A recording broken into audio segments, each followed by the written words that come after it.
চিকা মারামারি নষ্ট করে বসত বাড়ি। আর এই কথা বলে ভুইত্তা কলার মা মোটকু রানী একটা ঝাড়ু নিয়ে জেরিকে পিটানোর জন্য দৌড়ে আসলো। আর এইদিকে তো জেরিও নাচর বান্দা, সে এত সহজে হাল ছাড়বে না। যার কারণে জেরি ওই ম্যাডামের সাথে ফাইট করার জন্য বাচ্চাদের ওষুধ খাওয়ার ডিপ নিল। আর সেখানে দেখতে শক্তি দিয়ে পারছে না, তাই জেরি বুদ্ধি কাটিয়ে এটার ভিতরে ওষুধ ম্যাডামের দিকে অ্যাটাক করলো। আর এরপর জেরি সেখান থেকে এক দৌড়ে পালালো। কই রে বজ্জাতের হাড্ডি, কই গেলি বের হ, আজকে তোকে ধরতে পারলে খবর আছে। কি রে এখানে তো দেখা যাচ্ছে না, নিশ্চয় আশেপাশে। আরে এই তো বের হয়েছে, বের হয়ে তো আবার আমাকে জিহ্বা দেখাচ্ছে। ওরে এ তো অন্য কোটার ভিতর, দাঁড়া এবার এটাকে ধরছি। এবার তুই নিশ্চয়ই এটার ভিতর। এবার দারুণ শাস্তি দিছি, এইবার আমার সাথে চল, তোকে ঘর থেকে একেবারে বের করে দেবো। এরপর মোটকু রানী জেরিকে বাড়ি থেকে ফেলে দেওয়ার জন্য ময়লা ফেলার একটা পাইপ ছিল, সেই পাইপের ভিতরে জেরিকেও ফেলে দিল। আর জেরি সেই পাইপে পড়ে ঘর ঘর করতে করতে একেবারে গিয়ে একটা ডাস্টবিনে পড়লো। আর যেই ডাস্টবিনে শুধু ময়লা ফেলতো সবাই, আর যার কারণে এই ডাস্টবিনে প্রচুর গন্ধ ছিল। এরপর জেরি অনেক সহ্য করে অনেকক্ষণ এখানে ছিল। আর ওইদিকে টমের সাথে আরেকটা জঙ্গলি প্রাণীর কম্পিটিশান ছিল। যেই কম্পিটিশানটা হচ্ছে ফাইটের কম্পিটিশান। এই কম্পিটিশানে যে জিততে পারবে তাকে পুরস্কার হিসেবে একটা লাল মূলা দেওয়া হবে, যেই মূলাকে সবাই বুসি বুসি পাততে পারে। কেরা টপ, তুই আমার সাথে ফাইট করবি? এই না ঠিং, হা হা হা, তোর নাকটা পাটাইয়া দিমু একেবারে। ওরে বাবারে, প্রথম ঘুষিতে আমার নাক গেছে রে। মালিক আবার কি বলতেছে? এই টম শোনো, এই লাল মোলা কাইলে কিন্তু বুসি বুসি পাততে হবে না, ঠিক আছে? ভালো মোলা, তুমি এই কম্পিটিশনে জিততে পারলে মোলা পাবে। তাড়াতাড়ি শুরু করে দাও। ভালো মূলার কথা শুনে টম তো রাজি হয়ে গেল। আর রাজি হয়ে তার সাথে ফাইট শুরু করলো। কিন্তু সে কাছে আসে না, দূর থেকেই আর তার আশেপাশে একেবারে ব্যাঙের মতো লাফাচ্ছে। কিন্তু টম ভিতর থেকে সাহস পাচ্ছে না তাকে ঘুষিং দিতে, কারণ সে জানে তাকে একটা ঘুষিং দিলে তার 10টা ঘুষিং খেতে হবে। আর টম যখন রেডি হচ্ছিল একটা ঘুষিং তাকে দিয়েই দিবে, আর তখন টম হাত ঘোরাচ্ছিল, ঠিক তখনই ওই প্রাণীটা টমকে উল্টো ঘুষিং দিয়ে দিল। আর উল্টো ঘুষিং খেয়ে টম এই স্টেজের বর্ডার গিয়ে পড়ল। ওরে বাবারে, কি মাইরটাই না খাইলাম রে। মাথাটা ঘুরে চোখে সর্ষা ফুল দেখি, কিন্তু না, লাল মোলা আমার নিতেই হবে। তার জন্য কম্পিটিশনে আমার জিততেই হবে। ইয়া, ওরে গেছি রে। এ তো আমাকে ঘুষিং দিয়ে 32টা দাঁত ভেঙে 36টা করে দিল রে। ও ওরে। হাই হাই, এই প্রাণীটা তো চেতে গেছে। আমার যেমনে পিটাইছিল ঠিক তেমনি টমকেও পিটাইয়া আলো বাত্তা কইরা দিতাছে। বাবারে বাবা, আমি দূরে তাহি, আগে পরিস্থিতিটা বুঝি। এই প্রাণীটার বক্সিং দেখে টমের মালিক ভয় পেয়ে আর কাছে এলো না। এইদিকে টম অজ্ঞান হয়ে গেল। এখন এই বক্সারের বক্সিং দরকার, আর তার জন্য সে একটা ডিসিশন নিল। আর ডিসিশন হচ্ছে যে টমকে সে এখন একটা বল বানাবে, যেই বলের মাথায় একটা রশি থাকবে, আর যেটা দিয়ে আমরা বালুর বস্তার মতো বক্সিং করি সেই জিনিসটার মতোই হবে। আর এটা ভেবে টমকে গুল বানিয়ে টমের লেজটাকে উপরে আটকে দিল। আর আটকেই তো বক্সিং শুরু করে দিল। হাই হাই, কি করতেছে? না না, ওরে গেছি রে। এ তো দেখি আমারে বালুর বস্তা পাইয়া বক্সিং দিচ্ছে। ও আরে আমি বালুর বস্তা না রে ভাই, আমি একটা প্রাণী। আরে আমি একটা বিলাই। ওরে কি করে বুঝায়, যেমনে পারছে তেমনে আমার অবস্থা ময়দার বস্তা করে ছেড়ে দিচ্ছে। ওরে দিস না, এই ঘুষিংটা দিস না। ওরে দিল। ও এইবারে বুঝি বাঁচার কোনো উপায় নাই রে। হাই হাই, টম তো এদিকে আইতাছে। এটাই সুযোগ, টমকে বাঁচাইয়া দেই কোনো মতনে। টমকে ধরার জন্য আরেকটু পিছিয়ে যাইতে হবে। আরেকটু। এই তো টম রে ধরছি। টম আসো না গেছো? শ্বাস নিতেছে। টম বাচ্চা আছে এখনো। টমের প্রতিদ্বন্দ্বী ওই প্রাণীটা সে এখন টমকে হারিয়ে তার উপহার বুঝে নেওয়ার জন্য পাশের তরকারি রুমে যাচ্ছিল, মানে যেই রুমে রান্নাবান্না হয়, কারণ গাজর তো ওই রুমেই থাকে। আর গাজর খাওয়ার জন্য প্রাণীটা ওই রুমে ঢুকে গেল।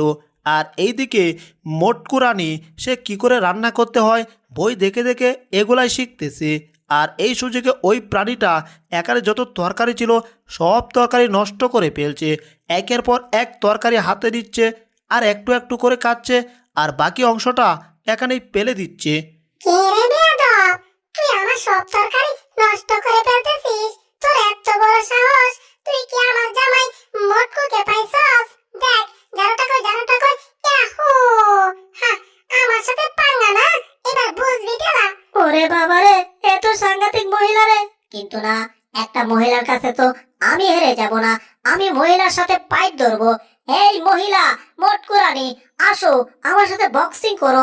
আমার সাথে পারলে জিতে দেখাও, তা না হলে তোমার কবল আছে, কবল আছে। হ্যাঁ, কি করলি? তুই করবি আমার সাথে পাইপ, মানে মটকুরানির সাথে? তাইলে তো তুই শেষ। দাঁড়া, আমার মোজাগুলো আগে বের করে নেই। এই তো মোজা লাগানো হয়ে গেছে। এবার আই দেখি কত দানে কত চাল, তোরা এখনই দেখাচ্ছি। কি রে, বারবার কুশিং মিস হয়ে যাচ্ছে কেন? বুঝতাছি না তো। ইয়াহু! এইবার ম্যাডামকে ঘুরে ঘুরে ঘুষিং দিলাম, তাও ওরে গেছি রে। এ তো দাজ্জাল মহিলা রে। ওরে কি সাংঘাতিক মহিলা রে। দিল রে আমার নাক মুখ সব সমান করে দিল রে। ও ওরে, ও ম্যাডাম ছাইরা দেন। কি আর পারবে, অবস্থা আমার শেষ। ময়দার বস্তা করে ছাইরা দিছে। কি রে, এটা আমাকে কি বানালো? ঝাড়ু? হায় হায়, আমাকে ঝাড়ু বানিয়েছে। ওরে, আমাকে ঝাড়ু বানিয়ে ঘর পরিষ্কার করতেছে রে। হায় হায়, ওরে গেছি রে, গেছি। তাড়াতাড়ি ফেলে দাও। হন, আরেকবার যদি আস না, তাহলে তোরে করুম বাস না। তবে হাত দিয়ে নয়, ঝাড়ু দিয়ে। কথাটা মনে থাকে যেন। এইবার তোকে ছেড়ে দিচ্ছি, বুঝি? আরেকবার ছাড়বো না, একেবারে উগান্ডা পাঠিয়ে দেবো। আইসে আমার সাথে পাঙ্গা নিতে। হ্যাঁ, বাবারে বাবারে বাবা, ম্যাডামের কি পাওয়ার! এক লাইডারে আলু ভর্তা করে দিছে, যেখানে এই বাড়ির মালিক আর আমরা দুইটাই ভর্তা হয়ে গেছি।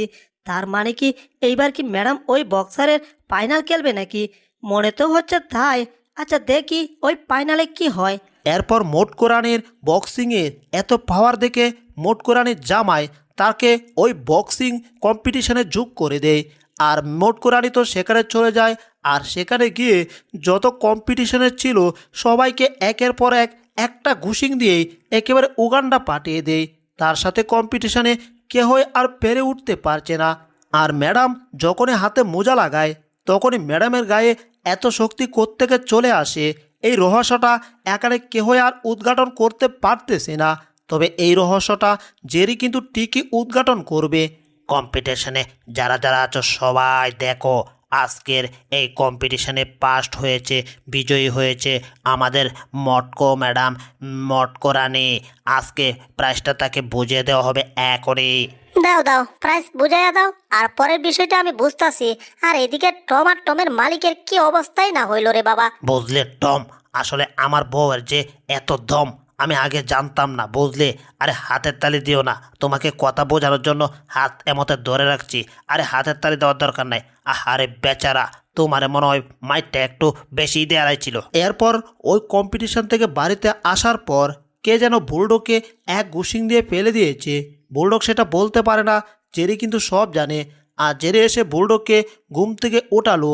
আরে আরে আমাকে ঘুমাতে দিচ্ছে। কি হলো জেরি, তুমি আমাকে ঘুমে ডিস্টার্ব করতেছে কেন? আমি মনে হয় এখানে অনেকক্ষণ ধরে ঘুমাচ্ছি, ঘুমাতে দাও, ডিস্টার্ব আমাকে করো না। আরে বোকা, তুমি তো এমনি এমনি ঘুমাচ্ছ না। আসলে বাড়িতে একটা দানবীয় বিড়াল আসছে, যেই বিড়ালটার সাথে তোমার কন্টেস্ট হয়েছিল। আর তখন ওই বিড়ালটা প্রথমে তোমাকে একটা ঘুষিং দেয়, আর এরপর তোমাকে আরেকটা ঘুষিং দেয়, এরপর তোমাকে ধরে মাটিতে ইচ্ছে মতো আছাড় দেয়। আর আছাড় টাছাড় দেওয়ার পরে তোমাকে ধরে ঘোরাতে ঘোরাতে এক ঢিল দিয়ে এখানে ফেলে দেয়। আর তুমি এখানে এসে পরে অজ্ঞান হয়ে ঘুমিয়ে গেছো। ব্যাপারটা বুঝতে পারছো? কি রে, আরে কথাটা তো শুনে যাও। হায় হায়, আরে বুলডগ কি হচ্ছে? কি ব্যাপার, বুলডগের রাগ কি আবার উঠে গেল নাকি? সর্বনাশ, গিয়ে তাড়াতাড়ি দেখতে হবে বুলডগ না জানি আর কোন ঘটনা ঘরের ভিতর ঘটাই গিয়ে। এই বুলডগ! আমি অনেক দিন ধরে এই ইঁদুরটাকে খুঁজছি। সে নাকি দানব ইঁদুর, অনেক শক্তিশালী, কিন্তু আমি হচ্ছি সবচাইতে বেশি শক্তিশালী। আমি যদি তাকে পাইতাম, পিটিয়ে তক্তা করে উগান্ডা পাঠিয়ে দিতাম। কিন্তু আফসোস, আমি তাকে কোথাও খুঁজে পাচ্ছি না। কি হলো, আবার টম কি নিয়ে আসলো? আরে বিস্কিট মনে হয়, আমি তো ভুলেই গেছিলাম। আমার ফেভারিট খাবার বিস্কিট, এখন বিস্কিট খাবো, কিন্তু মনে হচ্ছে এখানে কেউ কাউ কাউ করছে। কি রে? বুলডগের বাচ্চা আইছে, দাঁড়া তোরে। এই বন্ধু, দানব বন্ধু, একটু বুলডগকে গিয়ে পিটিয়ে থক্তা করে দাও তো, দাও। তোমাকে আমি আরো বিস্কুট দিব না। আমি হইতাছি একটা কুকুর, আমার সাথে পাঙ্গা নিচ্ছে। এই বিলাই, তোর কত বড় সাহস! তুই কুকুরের সাথে পাঙ্গা নিস। তুই জানিস আমি তোর কি অবস্থা করতে পারি? এক গুশিং দিয়ে তোকে উগান্ডা পাঠাতে পারি, তাও আবার বিনা টিকেটে। হ্যাঁ, ওরে গেছি রে, এ তো এক গুশিং দিয়ে আমাকে উগান্ডা পাঠাইয়া দিল রে। ওরে বাবারে বাবারে, আবার নিচে পড়ে গেলাম। ওরে বাবারে বাবা, গোসিংকে মাথায় আমার ঘুরে মনে হচ্ছে চক্রার মতো গেলাম আমি পরে। তোর কত বড় সাহস, তুই আমার সাথে পাঙ্গা নিয়েছিস? তোর উপরে উঠে বসলাম। টম, বিস্কিট নিয়ে আসো, বিস্কিট। আরে কে বাত হ্যাঁ বন্ধু, আমি হাজির। বুলডগ, তুমি আমার সাথে আর পাঙ্গা নিও না, হ্যাঁ? আমি তোমারে চড়াইয়া টানা করে ছেড়ে দিব। এই টমের বাচ্চা, তুই বিস্কিটের লোভে দানবটাকে বোকা বানাচ্ছিস। মনে রাখিস, এই দানবটা যখন বিস্কিট পাবে না তখন কিন্তু তোকে আর ছাড়বে না। হ্যাঁ, আমার কিচ্ছু হবে না, তুই তোকে নিয়ে ভাব। এই দানব কিন্তু তোকেই খাবে, কথাটা মনে রাখিস। হ্যাঁ, দূর, আমার অনেক বিস্কিট আছে, অনেক। ঠিক আছে, এই যে দানব বন্ধুকে আমি বিস্কিট দিচ্ছি আর তোকে চর খাওয়াচ্ছি। বন্ধু, বিস্কিট নাও আর বিস্কিট খাও। বিস্কিট কে কে এই বুলডগটারে কয়েকটা ঘুষিং দাও। তাহলে বসে আছো কেন? খাওয়ার সাথে সাথে একটা বুশিং মারে দাও। দাও, আমি একটা দাঁড়িয়ে দেখি। ওরে করতাছে কি? না না না না, ও টমের বাচ্চা বলতাছে আর দানবটা আমাকে ঘুষিং দিচ্ছে। খালি বিস্কিটটা শেষ হোক, তখন বুঝবি নি মজা। এইদিকে তো আমার মজা শেষ করে দিতেছে, আবার বিস্কিট, আবার ঘুষিং দেবে নাকি? টম তো আবার কইতাছে ওরে না না না, ও বাবারে। টম বিস্কিটের লোভে এই দানবটাকে বোকা বানালো, আর দানবটাকে বোকা বানিয়ে বুলডগকে মায়ের খাওয়ালো।